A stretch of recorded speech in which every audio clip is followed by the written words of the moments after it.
And we're back, everyone. Another episode of the Pitre podcast.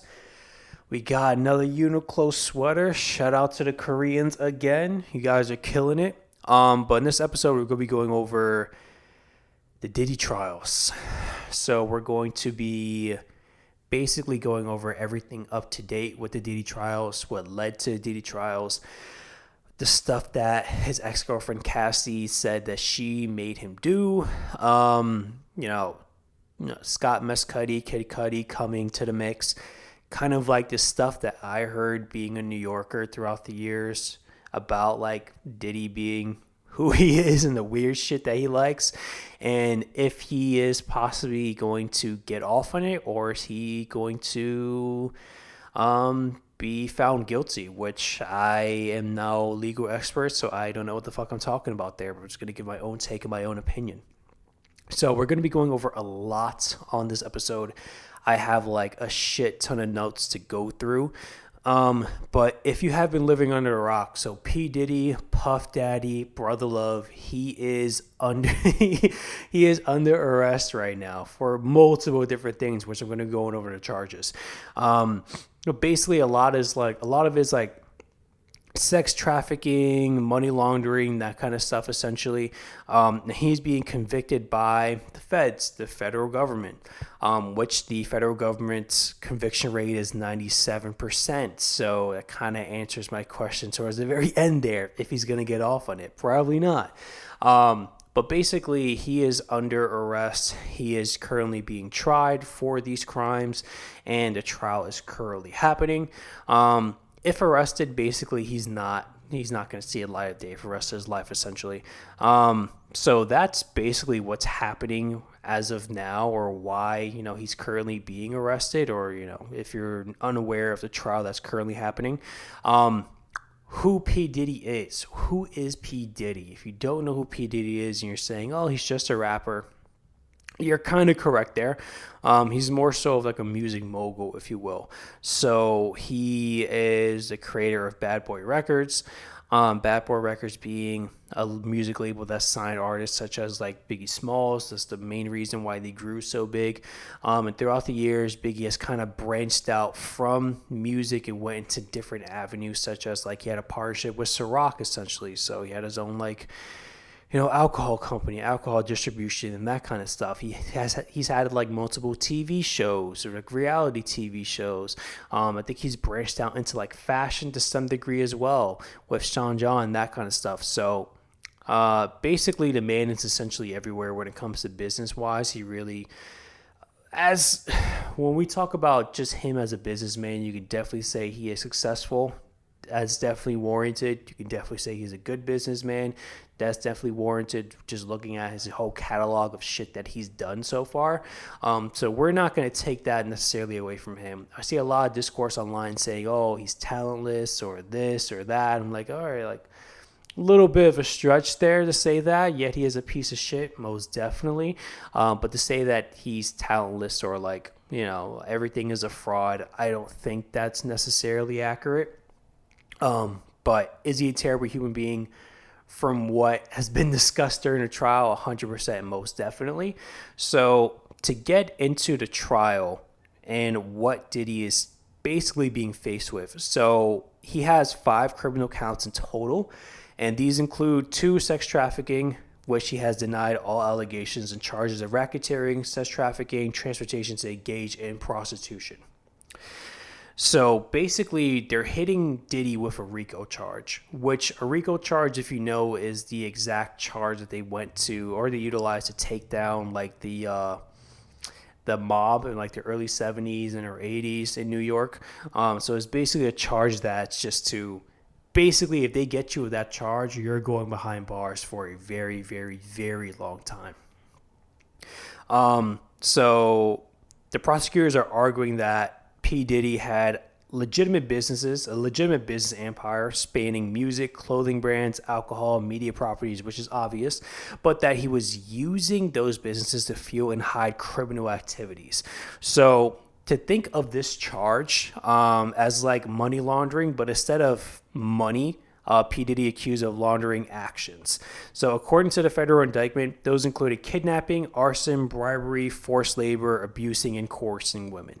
So that is what he's currently being charged with, and he is denying all charges. So how this all started, or how P. Diddy came into like the ethosphere, if you will. So I definitely would say it was the video that Cassie released. So I think there was some award show. I forgot the exact award show. P. Diddy basically was saying that he loves Cassie, whatever. And he still got love for her. He thanks her. She kind of took that as like an insult, if you will. I think a lot of people who weren't privy to that relationship would just think, oh, he's just showing love to his ex, rather than for Cassie, for everyone that was aware of their previous relationship, it was more so like a backhanded comment, if you will.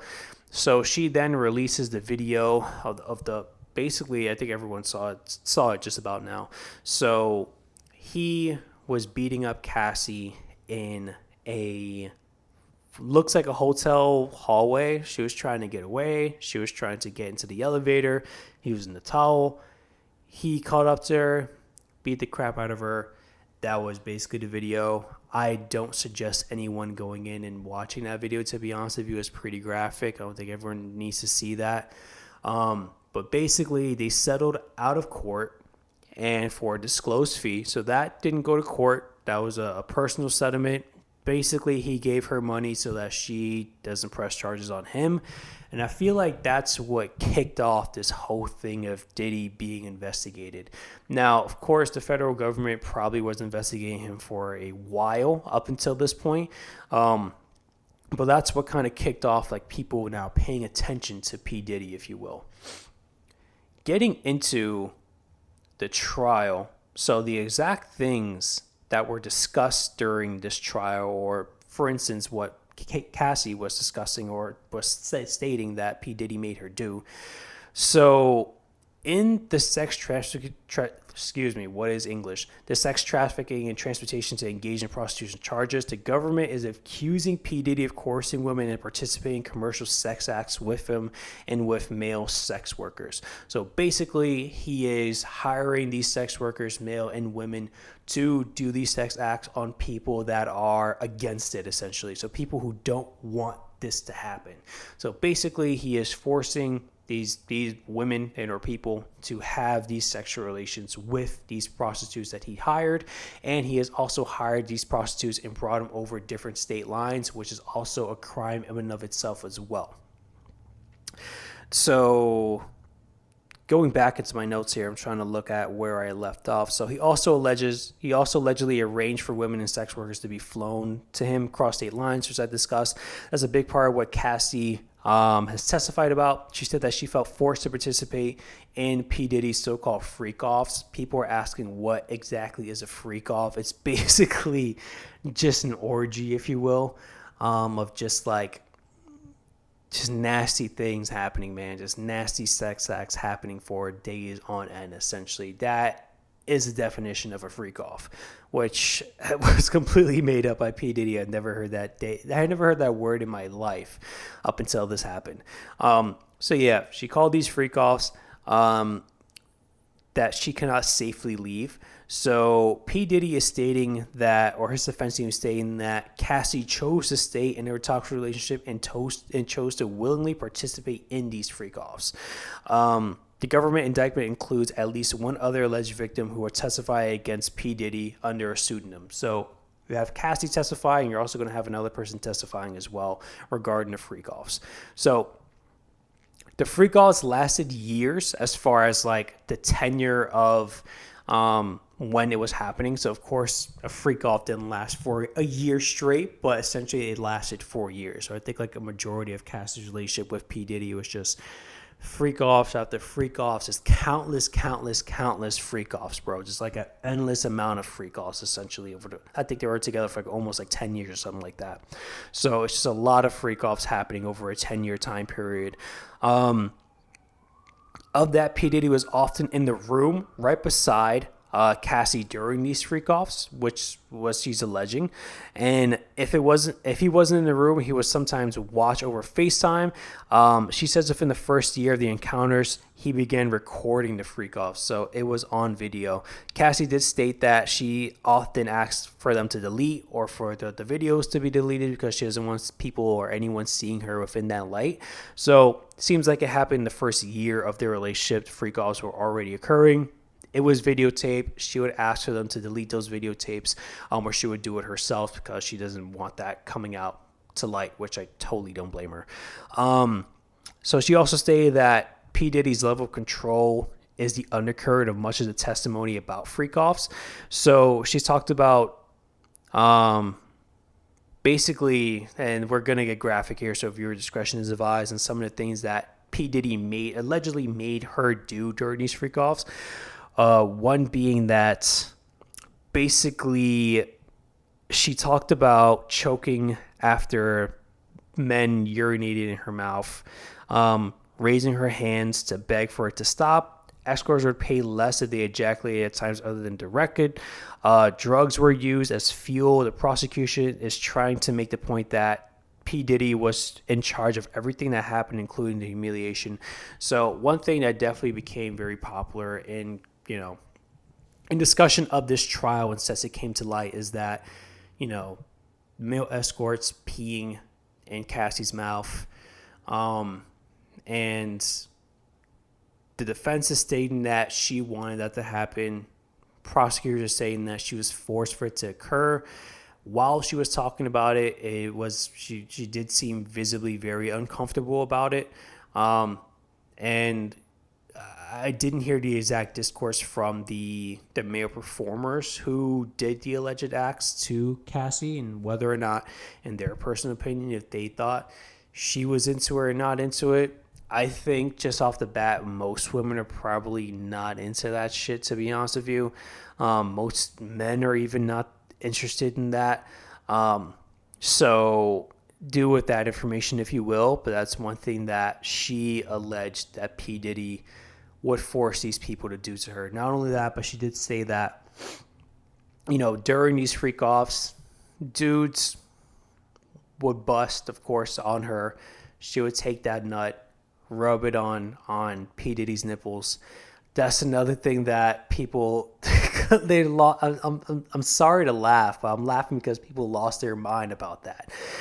People were shocked at that in particular. And I'm like, bro, are you really that shocked at that? Like, that's something that fits right in P. Diddy's alley, That's really not shocking information. When you hear everything else that he was making her do, like, that in and of itself is really not that shocking. I'm not surprised at that whatsoever. So people were asking, why the fuck would he do that? Like, what compels him to do that? Maybe he has sensitive nips, man. Like, we don't know. Like, maybe he has ultra sensitive nips and he just wanted some of that natural lubricant on him.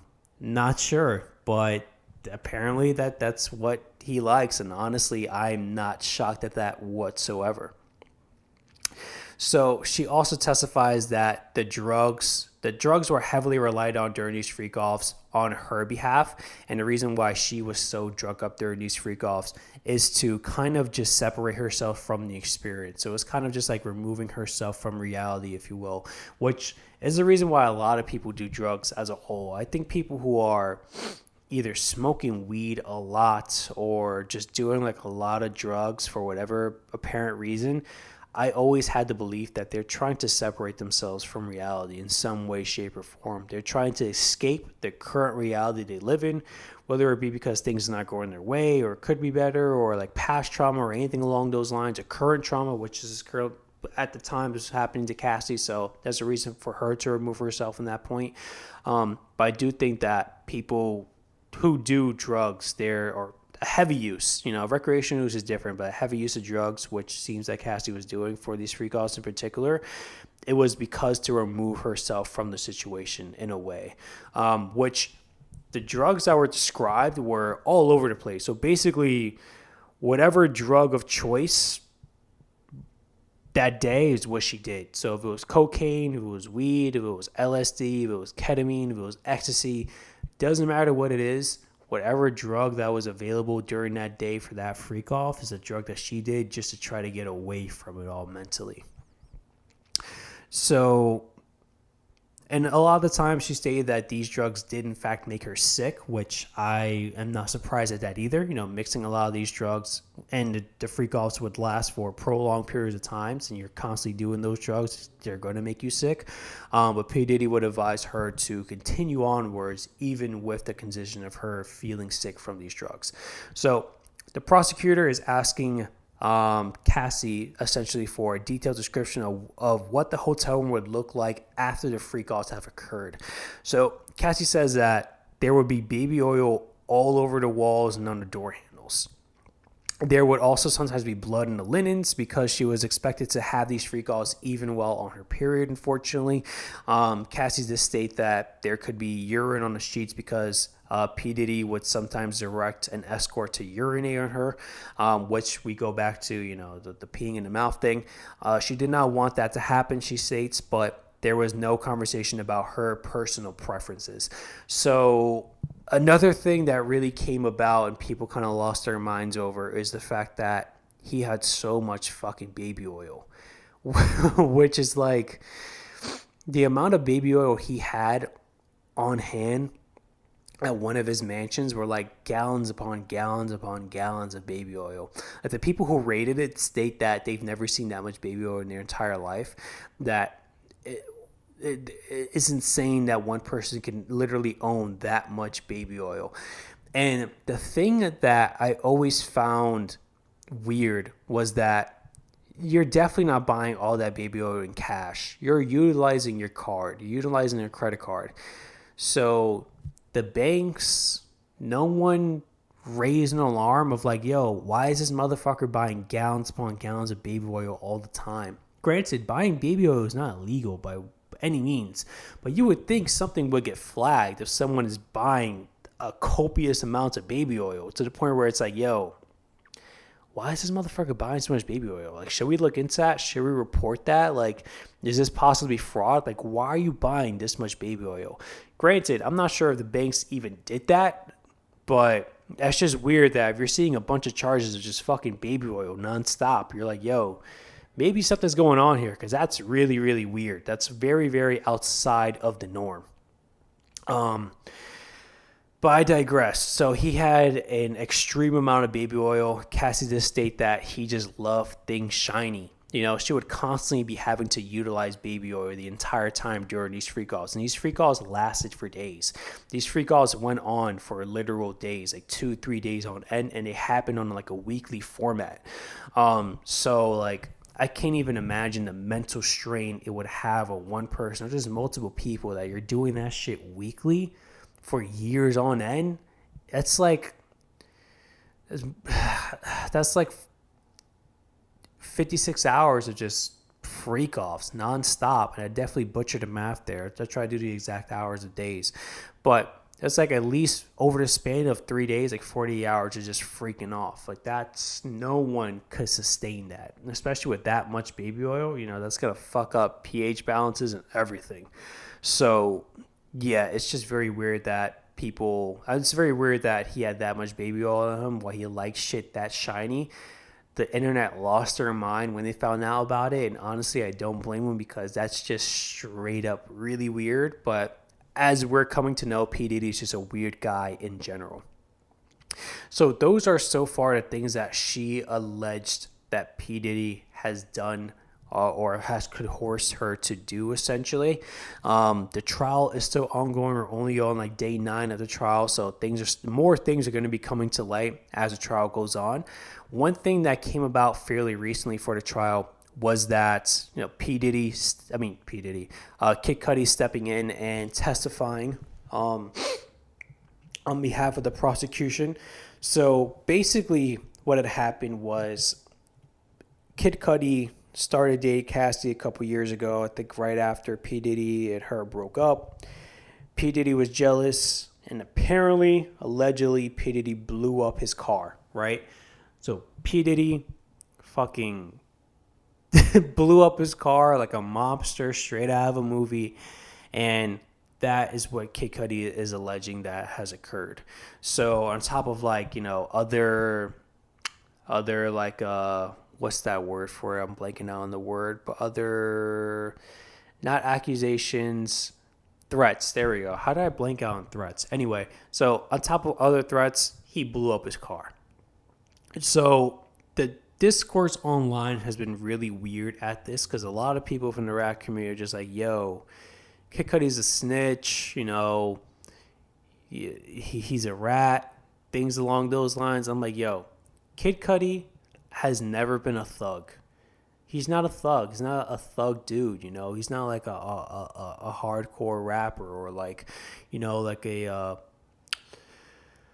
he's just not one of those guys. He's never was, So why are you like he doesn't try to be one of those people. So like you can't really put him under that same umbrella as someone who like has tried to portray themselves as a hardcore rapper or a thug and comes out to be a rat. Kid Cudi's never done that. He's just literally a civilian who nearly freaking died having his car blown up allegedly. So it's like when it comes to someone being a rat and things along those lines, it only makes sense if you're in the criminal sphere. If you are a criminal and you're doing criminal things, whether it be, unaliving people, robbing, selling drugs, that kind of stuff, if you were to come out and testify against people, in that aspect, you will be a rat because you are a criminal. You are snitching on your own. If you're a civilian, if you're just a regular fucking guy, or if you're just like a famous person that has no ties to any of this stuff or any of that criminality, you're not a rat. You're a civilian. You're a normal fucking person. That's what normal fucking people do. So the fact that people are calling him a rat, I don't understand it. He's not a thug. He never has tried to be a thug. That was never who he is, who he's tried to portray. So why is he being called a rat? He's literally just a civilian who had his fucking car blown up. It doesn't make any sense whatsoever. So that was kind of the discourse online, which a lot of people felt weird. A lot of people kind of like defended Kid Cudi in that aspect where it's like, yo, he's just a regular dude. Like, he's not a thug. Like, if your car blew up, you're going to do the exact same thing as a regular person. So that kind of didn't make any sense. But in regards to P. Diddy, so there was a lot of discourse of P. Diddy growing up. As a kid, not really, but definitely like as a teenager, as a young adult and stuff, you heard stories, especially being a New Yorker. So a lot of it came from like the hate of 50 Cent. 50 Cent being another rapper who just despises P. Diddy. Like I don't think I've ever seen one person just hate another person, has so much disdain for another person as much as 50 Cent to P. Diddy ever in my life.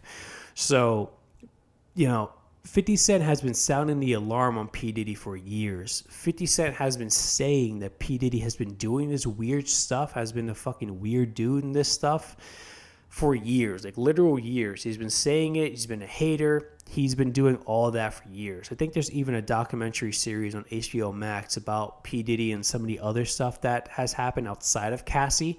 And I think it was funded by 50 Cent. So, like, he really, really just has a disdain for this guy, and it's kind of hilarious to see. But he's been sounding off on P. Diddy for years. There's been other celebrities that have been sounding off on P. Diddy for years. And we all kind of knew, especially as New Yorkers, like, yo, P. Diddy a little weird. Like, he a little sus, Like, he says some sus things now and then. Like, we all knew P. Diddy was sus, right? We just didn't know the extent of the susness that has came to light during this trial. So we all knew he was a little mooky, Like, he did a lot of weird shit. Like, he wasn't normal, if you will. We didn't know that he was making escorts pee in women's mouths, though. That's one thing we did not know.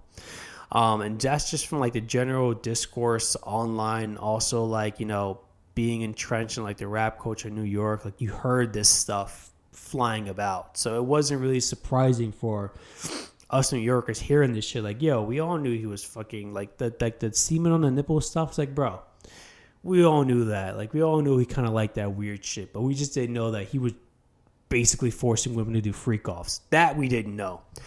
So that was kind of like the general discourse of just P. Diddy growing up in New York. But besides that, when it comes to the trial, do I think he's going to get off in there or not?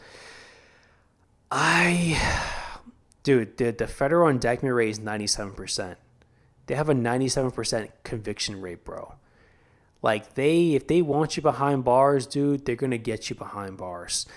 And the reason why the federal conviction rate is so high, I said indictment rate is conviction rate, excuse me, sorry about that, I'm a dickhead. But the reason why it's so high, it's because when they get you or when they are after you, they throw their entire resources at you.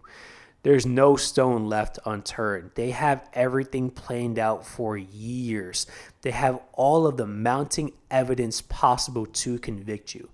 They don't just go and try to convict someone. They make sure that they have countless, literally just an unsurmountable amount of evidence against you, to the point where if you're not going to take the plea, it's within your favor to take the plea. If not, you're definitely taking an L. So just off of the Fed's record and conviction rates, I don't think P. Diddy is coming out of this unscathed. I honestly don't think that he will. He's doing some kind of jail time. I don't know how much jail time he's going to do, but I think he's doing some kind of jail time.